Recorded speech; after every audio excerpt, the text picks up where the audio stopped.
Imagine a world where your trusted IT colleague is secretly working for North Korea, funneling money into nuclear weapons.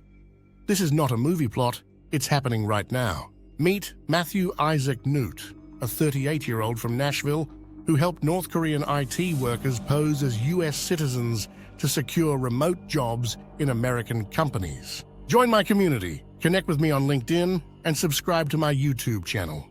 Newt provided housing for company-provided laptops, allowing North Koreans to use stolen identities and work remotely from China, all while appearing to be in the US. These North Korean IT workers earned over $250,000 each between July 2022 and August 2023, funding North Korea's nuclear ambitions. Newt's actions caused significant damage to the victim company's networks, as he installed unauthorized remote desktop applications on the laptops.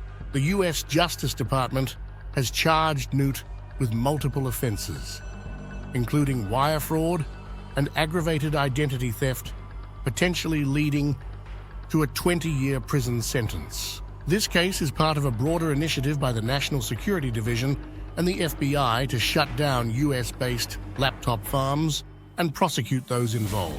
Newt is not alone. Another American, Christina Marie Chapman from Arizona, was also arrested for running a similar laptop farm in her home.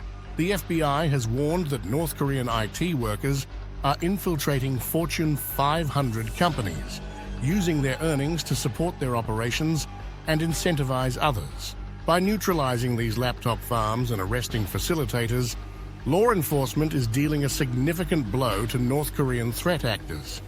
Stay vigilant, because the next IT hire could be a hidden threat.